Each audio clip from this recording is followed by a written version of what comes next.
ஓம் சைராம், ஜெய் சைராம். என் அன்பின் பிரியமே, நீண்ட நாட்களாக நீ எதிர்பார்த்து காத்திருந்த பணம் உன் கையில் வந்து சேரும்.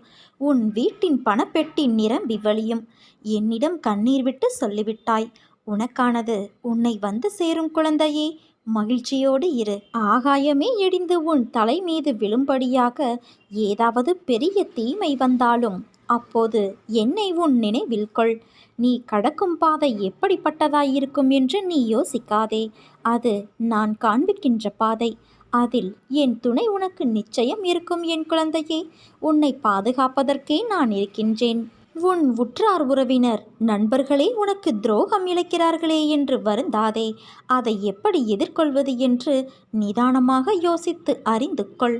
நட்பு பாசம் இல்லாமல் பணம் ஒன்றே குறிக்கோளாய் கொண்ட வியாபாரிகளான இவர்களுக்காக கவலைப்படாமல் உன் மனதை ரணப்படுத்திய நிகழ்வுகளை மறந்து உன் லட்சியத்தை அடைவதில் மட்டுமே நீ கவனம் செலுத்த வேண்டும். வாழ்க்கையில் சாதிக்க வேண்டும் என்றால் தேவையற்ற பேச்சை குறைத்து தீர்க்கமான செயல்களில் மட்டும் ஈடுபடு.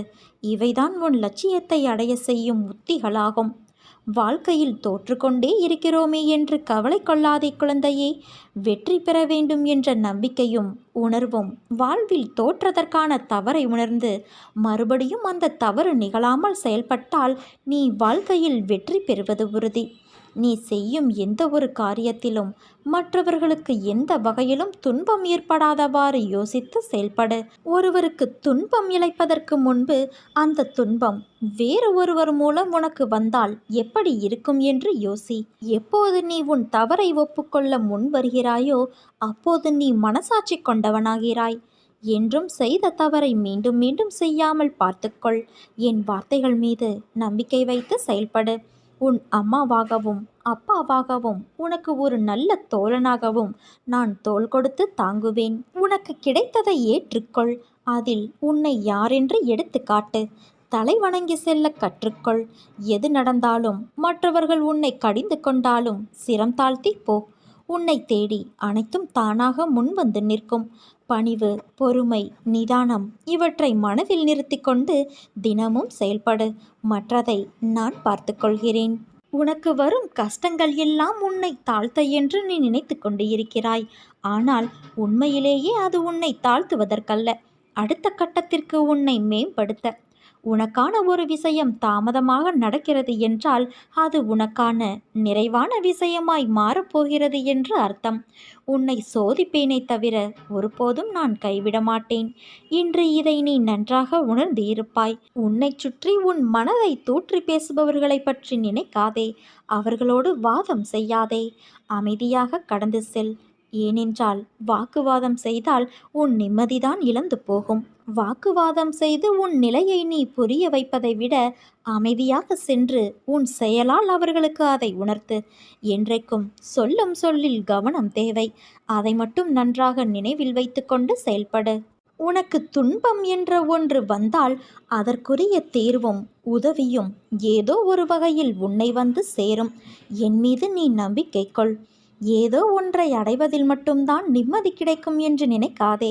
சிலவற்றை இழந்தால் கூட நிச்சயம் உனக்கு நிம்மதி கிடைக்கும். நான் உன்னை விட்டு விலகவும் மாட்டேன், கைவிடவும் மாட்டேன். உன் வீட்டில் தேவைகளுக்கு குறைவு வராமல் நான் காப்பாற்றுவேன். என் வார்த்தைகளை நம்பு. மீதியை நான் பார்த்து கொள்கிறேன் குழந்தையே. வாழ்க்கையில் நாம் போகின்ற பாதையில் தடங்கள் வராமல் இருந்தால் நீ சரியான பாதையில் போகவில்லை என்று அர்த்தம். பாதையில் வரும் தடங்கள்தான் உன்னை முன்னேற வைக்கும். முன்னேற்றத்திற்கு வழிவரும் இடங்கள்தான் உன்னை நகர்த்தி பார்க்கும் தோல்வி ஒன்று. அந்த தோல்வி உன்னை தாழ்த்தவோ வீசவோ அல்ல, இருந்த நிலையிலிருந்து உச்சாணி உயரத்தை தொடுவதற்கு. என்றும் பழுத்த காயாகவோ கனியாகவோ பட்டுப்போய் நீ விழமாட்டாய் குழந்தையே. நீ கீழே விழுவது வீழ்ச்சி அல்ல, விதையாய் உன்னை நான் கீழே தூவுகின்றேன். அப்படி தூவிய விதையான உன்னை வரலாறு காணாத உயரத்தில் நான் உயர்த்த எடுக்கும் புது முயற்சிகள்தான் அவை. உனக்கு புதியது, அதனால் அவைகள் உன்னை தள்ளாட வைக்கும். ஒரு விதை மண்ணில் விழுந்து சிறிது காலம் தன் வளர்ச்சிக்கு வெளியில் இருப்பதை காட்டிக்கொள்ளாது. பிறகு செடியாய் மரமாய் வளரும். அப்படி தன் வளர்ச்சியை காண்பிக்க முதலிலே தன் இருப்பிடத்தை பலமாக்கிக் கொள்ளும். அப்போது அது எதிர்நோக்கும் பிரச்சனைகள் நிறைய இருக்கிறது. அதே போலத்தான் நீயும் இருக்கின்றாய். நீ விழுந்து இருந்திருக்கலாம், ஆனால் அதை தோல்வி என்று கருதாதே. எழுந்து வானமாய் படர்ந்து நிற்கும் அளவிற்கு நீ உயரப் போகிறாய் குழந்தையே. அதற்குத்தான் இந்த சிறிய சறுக்கல். சறுக்கல் என்பது கீழே விழுவதற்கு அல்ல, மேலே உயர்ந்து செல்வதற்கு. உன்னை விதையாய் உன் வாழ்க்கையில் புதிய பாதையில் நான் தூவி இருக்கிறேன். சிறிது கடினமாக இருந்த வழிகள் அது உனக்கு உணர்த்தும் பாடமாக இருக்கலாம். ஆனால் நிச்சயம் நீ உயர்வாய் குழந்தையே. என்ன இப்படி சொல்கிறீர்களே என்கிறாயா? நான் சொல்வது கால நேரம் பார்த்து சொல்கின்ற சொல் அல்ல, எந்த காலத்தில் நடக்கும் என்ற சொல். எதிர்காலத்தில் உன் காலம் என்று சொல்லப்படும் அளவிற்கு நடக்கும்.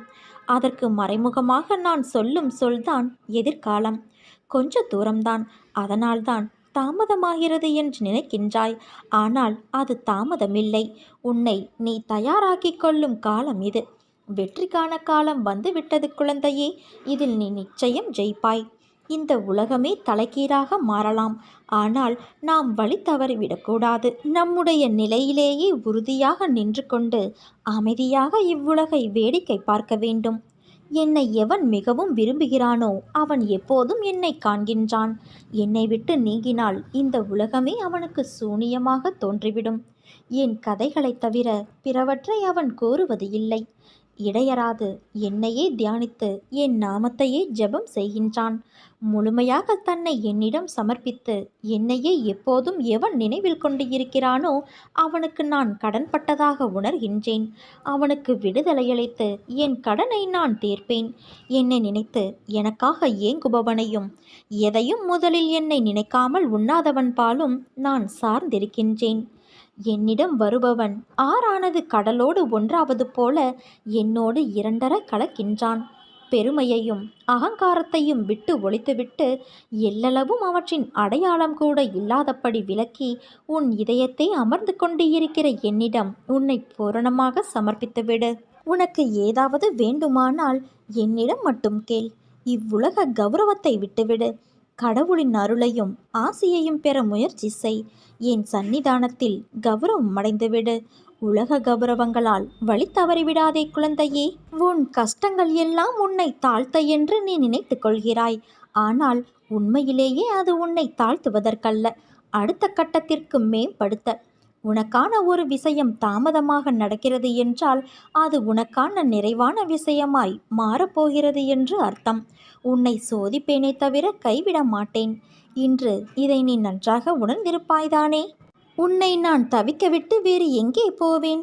உன் வழிகள் என்ன, எப்படி என்று நான் உணராமல் இருப்பேனா?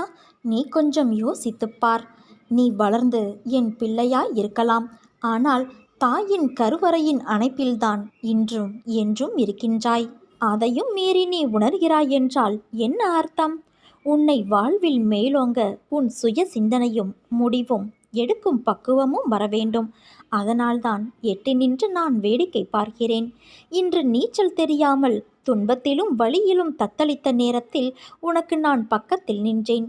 இன்று உனக்கு நீச்சல் ஓரளவிற்கு தெரிந்துவிட்டது. இனிமேலும் உன் அருகில் நான் இருந்தால் எல்லாவற்றையும் நான் செய்வேன் என்று நீ இருப்பாய். நான் சொல்லும் அனைத்தும் உனக்கு சரியா தவறா என்று ஆராயாமல் இருந்த என் பிள்ளையின் மனம் எனக்கு தெரியும். ஆனால் உன் வாழ்க்கையில் நானும் உன்னை சுற்றி நிறைய மக்களும் உள்ளார்கள்.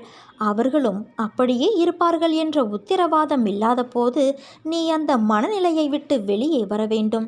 அதனால்தான் ஆற்றில் உன்னை இறக்கிவிட்டு அருகிலிருந்து அமைதியாய் நான் உனக்கு உணர்த்துகின்றேன்.